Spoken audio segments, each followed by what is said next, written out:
మహిళల జీవితంలో రోజువారీ ఎదురయ్యే పరిస్థితులు, సవాళ్లు, బాధ్యతలు, ఒత్తిడి, ఆందోళనకు ప్రధాన కారణాలు. అయితే వీటి ప్రభావం కేవలం మానసిక ఆరోగ్యంపైనే ఉంటుంది అనుకుంటారు చాలా మంది. కానీ శరీరానికి ఇది చేటు చేస్తుంది అంటున్నారు నిపుణులు. దీని తీవ్రత శరీరాన్ని వీడిపోవడానికి కొన్ని రోజుల విశ్రాంతి అవసరం అవుతుందట.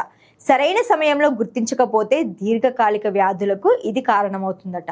ఎలా అంటే మన శరీరం భావోద్వేగాల ఒత్తిడిని ముప్పుగా పరిగణిస్తుంది. దాంతో నాడీ వ్యవస్థ మేల్కొని ఆ ముప్పుని ఎదుర్కొనేందుకు కార్టిసాల్, ఆడ్రినల్ హార్మోన్ల స్థాయిల్ని పెంచుతుంది. ఫలితంగా ఒత్తిడి వచ్చే తక్షణ ప్రమాదం తప్పుతుంది. కానీ అదే సమయంలో శరీరంపై ఈ హార్మోన్ల ప్రతికూల ప్రభావాలు మొదలవుతాయి. హృదయ స్పందన రేటు పెరుగుతుంది, కండరాలు బిగుతుగా మారుతాయి. దాంతో వెన్ను, తల, భుజాల నొప్పులు మొదలవుతాయి.